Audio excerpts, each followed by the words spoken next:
Hello guys, দেখেন কি সুন্দর একটা পদ্মার ইলিশ আনা হয়েছে। ইলিশ মাছটা বড় আছে, এটা দিয়ে আমি সরিষা দিয়ে ভুনা করব। দেখেন সরিষাগুলো ধুয়ে নিয়েছি, সরিষার মধ্যে মাটি থাকে, তাই ভালো করে ধুয়ে নিচ্ছি।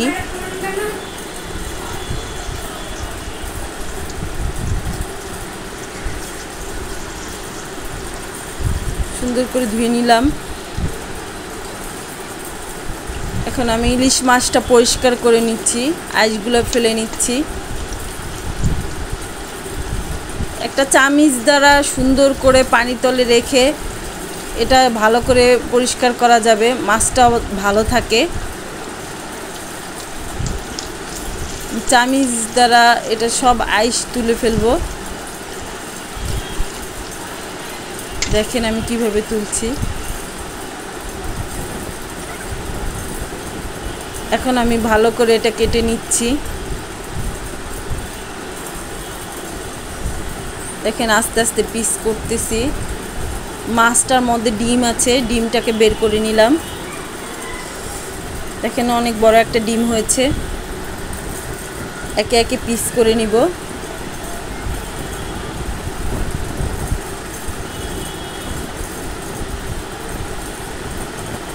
সরিষা ইলিশের জন্য সুন্দর সুন্দর মোটা মোটা পিস লাগবে। দেখেন গাইস, মাছটা কাটা শেষ। এখন এগুলো আমি সুন্দর করে ধুয়ে নিয়েছি। এখন আমি একটা মশলা দিয়ে মেখে রাখবো।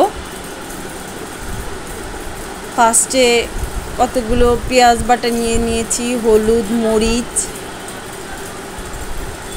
তারপরে দিয়ে দিলাম লবণ। এখানে আবার একটু তেল অ্যাড করব, সামান্য পরিমাণ তেল অ্যাড করে নিব।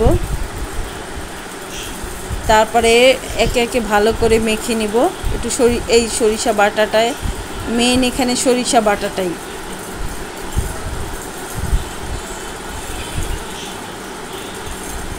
দেখেন এটা ভালো করে বেশি বেশি করে মেখে নিব।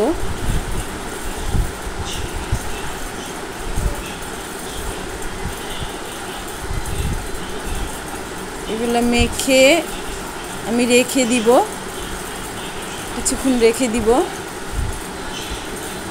মাখানো আমার শেষ।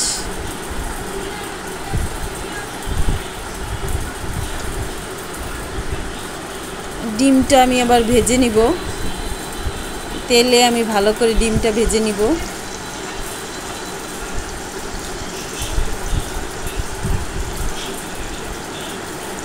অনেক বড় বড়ই ডিম হয়েছে। এখন আমি তেল দিয়ে দিলাম কড়াইতে। তারপরে এখানে একটু পেঁয়াজ বাটা দিয়ে দিব।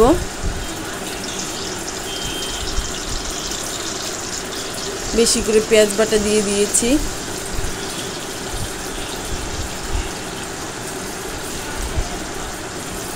তারপরে হলুদের গুঁড়ো 1 চামচ, মরিচের গুঁড়ো 1 চামচ, পরিমাণ মতো লবণ,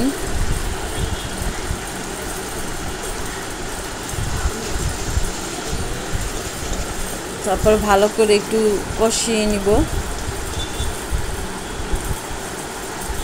ভালো করে কষানো হলে যখন তেলটা চলে আসবে উপরে, তেল তেল ভাবটা যখন চলে আসছে, তখন আমি মাছগুলো ঢেলে দিব। একে একে মাছগুলো ঢেলে দিয়েছি। এখন এটাকে আমি ভালো করে এবার একটু কষিয়ে নিব। তেল তেল ভাব উঠেছে। এখন আমি আবার এখানে কিছু পানি অ্যাড করব, জানি মাছটা ভালো করে সিদ্ধ হয়।